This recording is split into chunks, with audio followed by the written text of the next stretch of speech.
Hi guys, how you doing? It's James, JT at the movies. I'm back. I've had a really good couple of months away. I'd only intended on taking maybe 4 or 5 weeks away, and then time just got away from me, and I had a lot of things on personally and a really busy work schedule with my day job, and I just didn't have any time to do anything creative. I've watched loads of movies in my downtime. I'm never going to not watch movies. It's what I love to do, and I've been keeping up to date with everybody in the background. I might not have interacted as much as I would have liked, but I've been watching everybody's stuff, as I always do, to unwind and relax on an evening. But I don't want to get too bogged down in that. I'm back, and my main goal at the moment for the rest of this year, or until as soon as hopefully it happens, is to reach 1,000 subscribers. That was my challenge to myself and my goal, if you like, when I set the YouTube channel up 4.5, 5 years ago now. And I'm at 950 something now. I think 957 at last count, so I'm not a million miles away at all. And I want to thank everybody that's subscribed to the channel so far and interacted with comments and likes and shares and all of that good stuff, because without you there'd be no channel, and I wouldn't have the reason to keep making the content that you do seem to enjoy. And I'm really grateful for that. But yeah, that 1,000 subscriber mark was sort of like the measure for me, and a good mate of mine, Dan, who I used to work with, who I think watches the channel from time to time, when I was sort of talking to him about, I think I'm going to give this a go, he was sort of one of the people that sort of said, yeah, if you can get yourself to 1,000 subscribers, then you've sort of made it, if that makes sense. And I think arguably you've made it the minute anybody engages meaningfully in your content. So by that mark, I've already made it. But if you follow my drift, I'd really love to get to that 1,000 subscribers. It would be a real fantastic achievement. As part of the journey to doing that, I intend to bring you back the usual videos that you like on this channel, the movie reviews from time to time, and the collection updates, the rankings, all that sort of stuff that I've always done. But I want to try and introduce some new things as well. And if you've clicked on this video, you'll know that this is something new for me. So I don't really know how to do Letterboxd properly, but what I have been using it for, probably incorrectly, is a diary of what I've watched this year. So for the first time ever, I've kept a track of everything I've watched. And the idea of this video is that I want to go through everything that I've watched, and don't worry, I'm going to do it in multiple parts, because you know how much I like to talk. I could talk for England, Scotland, Wales, Northern Ireland, the whole bloody world. But I want to recap briefly everything that I've seen, and if I've liked it or if I haven't liked it, and if it's something I've watched on streaming, have I then gone and sought it out on physical media where it's available, and actually get back to maybe talking more about the films themselves. And as an old mate of mine used to say, and I've said it in a couple of videos, there's almost two hobbies at play here. There's the collecting the physical media and sort of curating a library, which I do enjoy doing, and very much enjoy sort of keeping this room sort of organised and having it sort of like my own little video rental store or my own little video library. But then there is obviously that passion for the subject matter as well, and watching the films and dissecting them and researching them, thinking about them, debating and talking about them with other film lovers. And so hopefully this series is probably going to reach out to people that are more in the the latter half of that. They're the people that like to talk about the film reviews and those sort of things. So with all that being said, I'm going to dive into the list, but just before we do, can you please hit the subscribe button if you're not already subscribed, and help me on my goal to reaching 1,000 subscribers on this channel. Thank you so much if you do. It really does mean the world. Now let's dive into the very first film that I watched in 2025, which was Eyewitness, starring William Hart, Sigourney Weaver, James Woods and Christopher Plummer. So it's a really great ensemble cast. This was a film that I'd not heard of before. Sigourney Weaver plays an investigative journalist who is basically investigating the murder of a high-profile businessman in the area. James Woods is suspected of the murder, and his friend and also the cleaner in the building where the murder took place is William Hart. Now, he's a real lonely sort of guy and doesn't have much going on about him, but he's infatuated with Sigourney Weaver, who's almost portrayed as this sort of like Lois Lane type famous character. And so he decides to come up with a little bit of a white lie that he might have seen more than he did, so that she starts getting involved with him and then gets himself embroiled in all the controversy, and the real killer's after him because they think he knows something, and then there's a romance developing.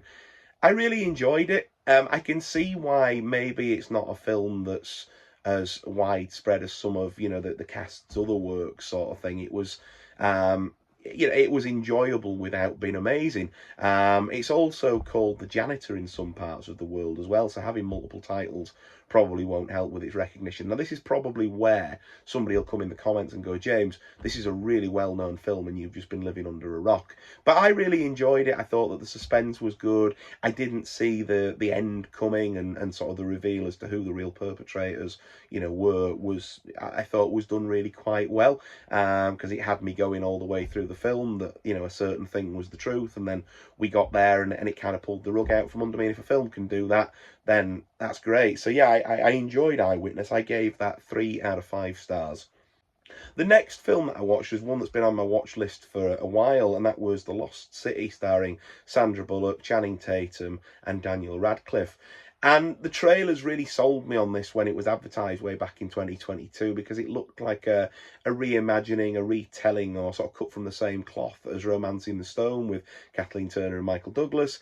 And that's really what this film was. Sandra Bullock plays a writer, and then Channing Tatum plays not the actor that plays the character in the films, but more of like the model that sort of portrays the character on the covers of the books. And they've sort of got this really unlikely duo, but they hate each other in real life, and you know, they're sick and tired of working with each other, particularly Sandra Bullock, and you know, she's just ready to be done with the whole thing.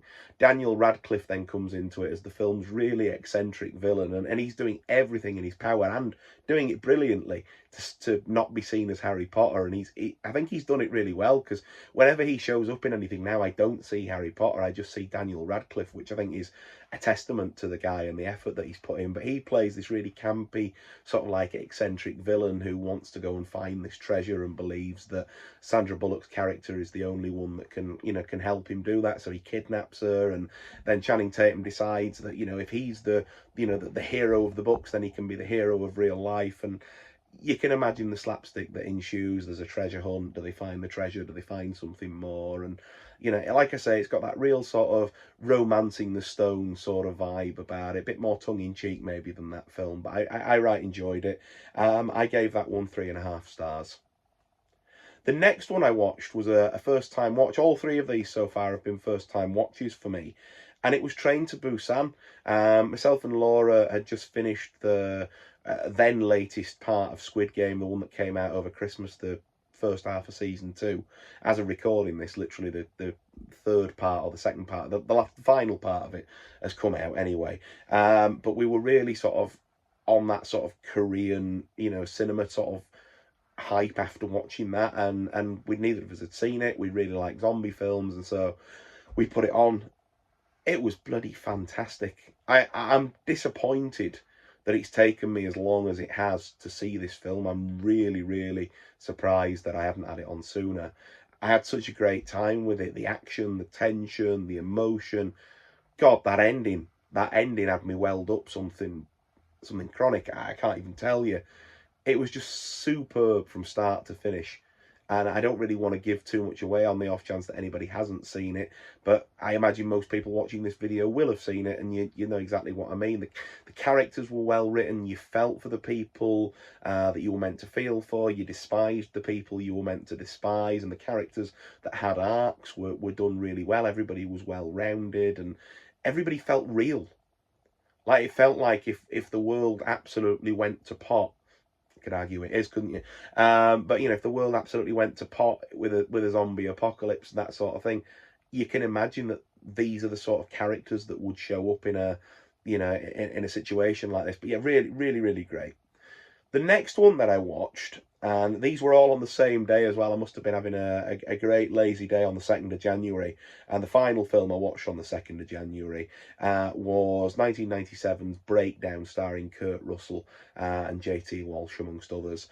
This was a film that I'd not seen and had not come across my radar sort of growing up on 90s thrillers. And, you know, I've seen most of the other big hitters, and I only really became aware of this one when I think it's Umbrella in Australia released it on Blu-ray, and a lot of blue tubers, if I could speak, started importing it. And then we got the 4K here in England, and I managed to come across it in a charity shop, I think, from memory, or somewhere cheap anyway. I got it really, really cheap and decided I'd take a punt on the DVD before going into the Blu-ray or the 4K and spending a small fortune. And I'll be honest, I'm glad I did. It was perfectly enjoyable without being anything amazing. And even though it's one of those films where all's well that ends well, the ending kind of left me a little bit underwhelmed. And it's not a film that I think that I would find myself revisiting, in any sort of hurry. If it's one of those things where it's a late night and it's on ITV2 and there's nothing else on, I could happily watch it and follow along as one of those films that just sort of washes over you. But it's not going to be, when I can pick things like The Fugitive or, Double Jeopardy or films like that. It's not going to be one of those sort of 90s thrillers I'm gonna reach for. But I'm glad I've seen it. I'm glad I finally ticked it off. So we then move on to the 4th of January, and I watched 2 films. The first being that I revisited Kingsman, and I really, really loved this, and I thought it was hilarious. It's been about a decade since I've seen it. This was one of the last films I ever watched with my dad before he passed, and while it's not necessarily a fond memory because he was deep in his illness at that point and wasn't really my dad anymore. You all know on this channel, those that know me, how much I sort of cherish the memories of watching films with my dad. But anyway, yeah, we watched this one years ago, and I'd not watched it since, so it was really nice to revisit it, and it was almost like going back into it, for the first time, but with knowing the plot points. Taron Egerton is fab in as the role of Eggsy. Sam Jackson is hilariously camp as the villain, and Colin Firth's just superb. Everybody's great. Mark Strong, they're all fab, and the ending where he sort of gets his own back on his mum's abusive partner and all the bullies and everything. It's just superb, and I love the directing style. I love how tongue-in-cheek it is, and I know it's a lot cruder than a James Bond film would ever go, but I kind of wish that the Bond films had maybe, like I say, without the crudeness, gone in this sort of direction and that sort of tongue-in-cheek, almost comic booky, sort of a bit where the Brosnan films were going, but maintaining that sort of hard action edge rather than it turning into a comedy sort of thing, if you know what I mean. But I rated that 3 stars out of 5 or a 6 out of 10, whatever you want to classify it as, and really enjoyed revisiting it. And then the other one I enjoyed revisiting is a film that I think gets a lot of flack from people, and it's M. Night Shyamalan's The Village. It was on Disney Plus, as was Kingsman. This is where I watched both of these. And it came up in the recommended because at some point in the back half of last year, me and Laura must have revisited Signs. And I thought, you know what, rainy afternoon, yeah, sod it, I'm going to watch it again. I've not seen it since I was a teenager and I started collecting DVDs. And it was one of those DVDs that I bought, when I was sort of trying to build the collection of films that were popular and that I wanted to see and whatever else. Anyway, rewatched it and I really enjoyed it. I knew that obviously the twists and the turns were coming and knew what the ending was and that reveal and whatever else. But I really enjoyed it, and it amused me as well that it was a reunion between Sigourney Weaver and William Hurt, who were obviously playing town elders in this as well. So I just thought it was an interesting little connection between that and Eyewitness that I watched earlier in the same week. But I gave The Village 3 out of 5 stars. I don't think it's anywhere near as bad as people make it out to be. Is it The Sixth Sense? Is it Signs? No, but it's also not anywhere near as bad as some of the other other films that he's made later in his career that have been subject to panning. I'm looking at you, Last Airbender and After Earth. And then we come on to the 5th of January and we watched 2 films again. So this must have been the tail end of my Christmas holidays, getting so many films watched in a short space of time. We watched The Mask. What can I say about The Mask that hasn't already been said? It's one of my favourite comedy films, if not my favourite comedy film. I adore Jim Carrey in the role. I adore the comics. I adored the cartoon growing up. It is one of my, top 10 films of all time. I, just off camera over here, I've got the prop of The Mask. Whenever I watch this film, I just have the best time with it, and it's just absolutely superb. And I think, rather subjectively, I gave it 4.5 stars out of the 5. We're sort of saying, maybe a 9 out of 10 there. Objectively, is it a 9 out of 10? Of course it's not. But for me, the memories it evokes, the places and the times it takes me back to, and the feelings I get watching it, are fantastic. It's like a warm blanket around me. So absolutely love that film. And it's just Jim Carrey at the peak of his powers. And then we watched Wallace and Gromit: Vengeance Most Fowl, the long-anticipated follow-up to Wallace and Gromit's last adventure, which I think might have been Curse of the Were-Rabbit way back in the mid-2000s. I could be wrong. There might have been a short in between. But I think it's one of the first ones to not feature Peter Sallis as the voice of Wallace. I liked it without loving it. I didn't think it was anything special. I thought that, ones that have come before it, the classics that we all sort of grew up with, the shorts, remain the best. I just thought it was okay. And I thought that the sort of the return of Feathers McGraw was great without, good without being great. If I could speak, I just thought it's all right. And yeah, so that was my thoughts on that. I gave it 3 out of 5 stars. We then jump on to the 11th of January, and I revisited Harry Potter and the Chamber of Secrets. So this was on ITV2, and I remember that the in-laws had come round, I think, to visit the baby, and we just put the telly on, and then it was one of those things where we all ended up sitting and watching it. The Chamber of Secrets is my favourite of those films. I feel that it's one of the most faithfully adapted of the series. And it's probably my favourite book of the series as well. It's a bit of an underdog, as I know not many people really rate that one, film or book, and sort of see it as a bit of a stepping stone to get to better things. But for me, the film takes me back again to a great period in time, and it was one of the first books I ever read as well. So it's a real soft spot for me with nostalgia. And I gave it 4 stars, so an 8 out of 10 if you want to round it up like that. We then move on to the 12th, and we're into films again now that I've not seen before. So the first one I watched was Gold with Matthew McConaughey, and he's basically a guy who's digging for gold, and that's his whole sort of business model, and he's flat out of luck and desperate to make money, and finally gets some investors to invest in him. That there's gold, and he's found this site that's not been mined and panned and whatever else, and it's the story of, whether or not there's gold there or whether it was a con, and can he trust his business partners, and, balancing his marriage within that. And it's a true story as well, which I didn't realise while I was watching it. And it was one of those when sort of title cards at the end flashed up on the screen. I was like, oh, bloody hell, this actually happened. But I really enjoyed it. I saw the trailer on a DVD, and it sort of intrigued me. I was like, bloody hell, that's, playing against type for Matthew McConaughey. So it was one of them where I ordered it and really, sort of enjoyed it. Had a lot of fun with it. I gave it 3 stars out of 5 or a 6 out of 10. But it was one of those films where I was gripped. I enjoyed it. It was steady away. And it is one that I would probably revisit in the future at some point. I'm in no rush to do so, but it's not a film that I feel was a one watch and I'll never watch it again. So that for me is the mark of a well-made film. The next one was one that I saw all over TikTok, believe it or not, and this is becoming quite regular for me. I like to use TikTok to sort of promote my my music, which has obviously become a bit of a a business for me really, and a second job. I like to post gig footage and use it for advertisements and whatever else, and as a result of that, I do spend a lot of time over on TikTok. I should maybe set up a JT at the Movies TikTok. I know Laura wanted me to, but yeah, I saw clips for 30 minutes or less on there, and I really like Jesse Eisenberg, and thought, you know what, I've not seen this film, let's give it a go. It was a quid in a CEX that we were near, and so I picked it up, and I had a great time with it.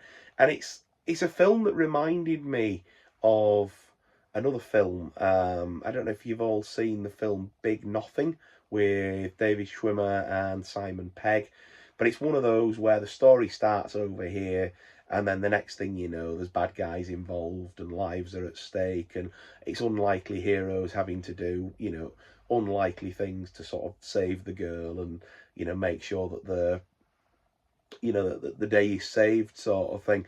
But I really enjoyed it. It made me laugh. I thought that the romance between Jesse Eisenberg and I forget the lady's name, but I thought that they had a cute romance, and the comedy was great. And I think Danny McBride might be the villain in it from memory. It's 6 months ago, guys. So if I don't seem like I remember them in too much detail, that's why. I should have recorded these at the time, shouldn't I? That'll teach me.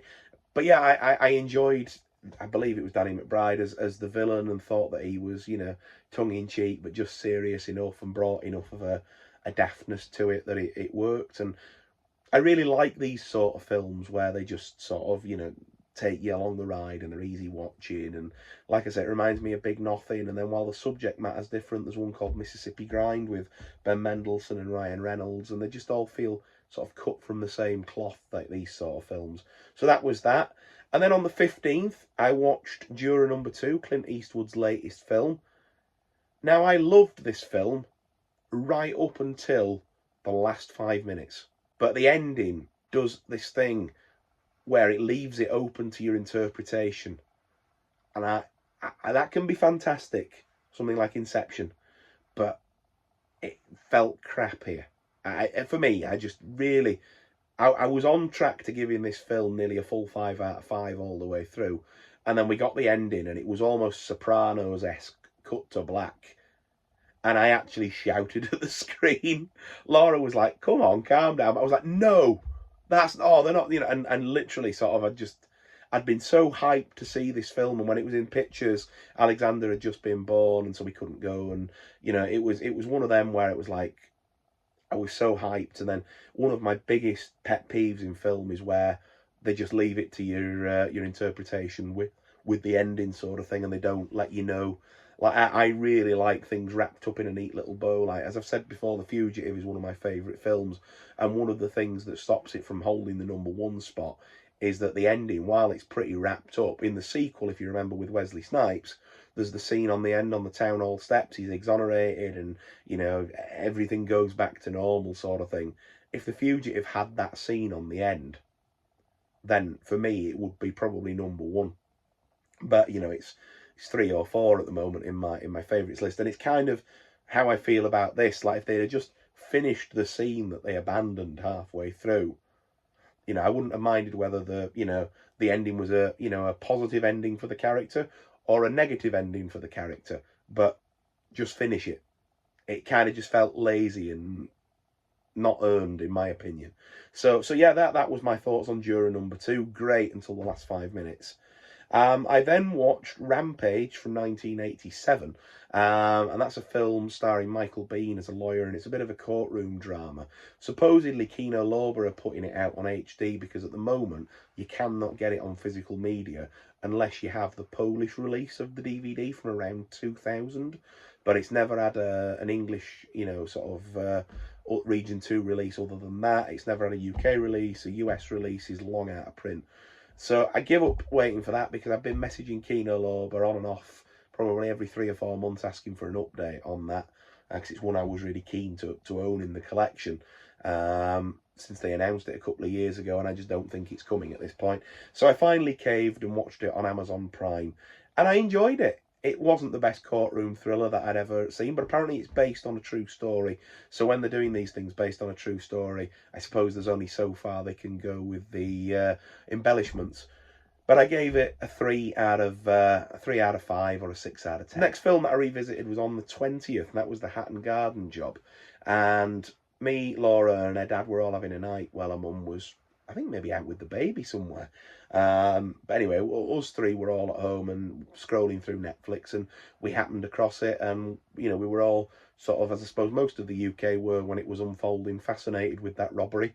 And I'd right enjoyed the Michael Caine film as well, and hadn't seen this one for years. I actually bought this one on DVD years ago, thinking it was the Michael Caine one, ordered it on Amazon or whatever, and got this, and was sort of disappointed for a second, but then enjoyed it anyway. Another take on it.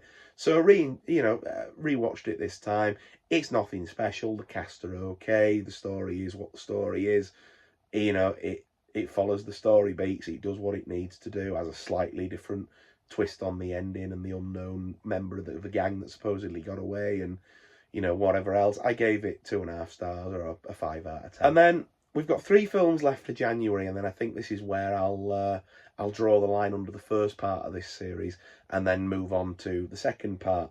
The 24th, I watched Smile 2. Now, I wasn't in any rush to see this because I'll be honest, I didn't really rate the first one. I thought that it got a bit silly, especially in the third act when they started showing the monster, and it didn't leave me wanting more. But anyway, Laura really seemed to gel with the trailers and the promo on social media, and the film sort of, you know, revolves around a singer, a, you know, fake singer, played by, I can't remember the actress's name, but it's the lady that plays Princess Jasmine in the live action Aladdin, Naomi Scott, I want to say. If I'm wrong, there'll be a title. But Laura really got caught up in it. So anyway, Laura went to the cinema to see it, and I stayed home with Alex, and she came home really hyped and was excited. So when it came out, I bought it, and ended up buying the double pack, actually, because I don't think I had the first one. If I did, it was DVD or whatever, but bought the Blu-ray anyway. And I have to admit, I enjoyed the second one a hell of a lot more. I still don't like it when they show the creature. I think that takes it right out of the moment, and I think almost having it not be a creature and just be some sort of like airborne demon or not seen by the naked eye, I think what you can come up with in your mind is more scarier than what they can ever show you in these films. And the, you know, the way that these films were working, they're great until you see what's going on. But anyway, it left it a lot later in this one to show you the creature, and it did a really great job at pulling the rug out under you. You think the film's going a certain way, and there's certain things that the lead character, the singer, does, and you're like, oh my god, there's no coming back from this. And then when it sort of reveals where the film's been going, you're like, that was great, that was clever. And then it does it again, and you sort of like, you don't know who to trust, you don't know what to trust, you don't know if to believe your own eyes. And you know, it does a really great job of bringing you along on the journey of a mental health decline that this character goes through because of the, you know, because of the demon that's possessing her. So I really enjoyed it. I gave it a 7 out of 10 or a 3.5 stars. And then the last two that I watched, I revisited Beetlejuice. Again, what needs to be said about Beetlejuice that hasn't already been said? I gave it 4 stars or an 8 out of 10. Keaton and, you know, Catherine O'Hara and Winona Ryder and Jeffrey Jones and everybody else that's in that film are absolutely superb. Gina Davis, Alec Baldwin, of course, I'm going to forget them. Really, really enjoyed it. I hadn't seen this film in ages. I didn't revisit it before we went and saw the second one in the cinema. I meant to, and then just being a new dad, didn't have time. So I really enjoyed going back to this one, and it made me appreciate how much I enjoyed the second one last year a lot more as well. So yeah, really, really enjoyed that. And then the final film that I watched in January 2025 was The Mist, and this was a first time watch for me. We'd gone to bed really early one night, baby was not feeling too clever, and so we were all sort of cuddled up in our bed and put Netflix on in the bedroom, and The Mist was on there, and I thought, you know what, let's give it a go. And I bloody loved it. That ending, it's horrible, isn't it?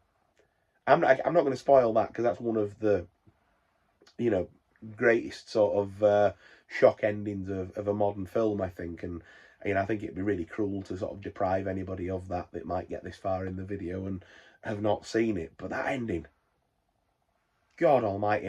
And again, sort of harkening back to my comments about Train to Busan earlier in this video, the sort of the decline, if I could speak, of society as the situation worsens, and how, you know, rational people sort of convened over here and all the, you know, irrational people convened over there. But then within that, you've got factions of, you've got rational people, but those that are turning to religion versus maybe the atheists or the scientists among them. And then you've got the people that are, you know, completely irrational because they're just lunatics. And then you've got the people that have been irrational because they're just overwhelmed by emotion, and how the different factions of people prey on the other groups to try and sort of, you know, almost like a parliament or a government or something, like trying to like vote people in power. And the, you know, some of the payoffs with that are fantastic, but then, like I say, you get to that ending and it's just absolutely pulls the floor out from underneath you. And just, yeah,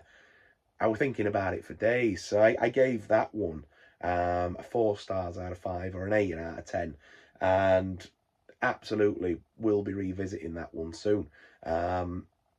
I think, again, you know, I've said a few times, as a, you know, when something's a mark of a good film, but when you can't get it out of your head for days, that's the mark of a good film, surely, or the mark of a good album or a good book or whatever. If it stays up here rent-free after you've finished consuming it, it's done a good job. Really, really enjoyed that one. Absolutely. So that brings me to the end of January 2025, and I've been at this for just just shy of 27 minutes at this point. So this video is probably going to come in at about half an hour by the time I've edited it and whatever else. But you'll have to let me know down below in the comments if you've enjoyed this and if this is a series you'd like to do. I'm going to record everything I've watched this year up to date so far over the next few days and release them periodically over the next few weeks, with a view to it being that I will be able to talk to you about what I've watched in July and release it in August, and then after that I'll do monthly updates is the plan for this new series. But let me know how you'd like me to shape it going forward, what you'd like to see more of, see less of. Do you want me to talk more about the plots? Do you want me to just pick a few films that I've watched and talk more in detail? How would you like it to evolve? I suppose let's collaborate on it, really, because I want to make this series, but I want it to be something that you guys will enjoy watching, and that it'll become, you know, sort of a regular staple on this channel, along with my monthly updates and things like that.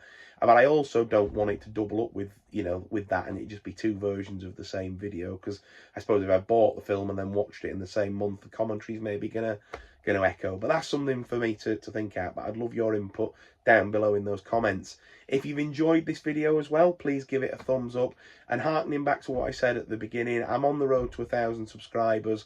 It really would mean the world to me if you guys could get me there. So if you're not already subscribed, please hit that subscribe button, and I look forward to seeing you again in my next video. It's great to be back. Take care of yourselves.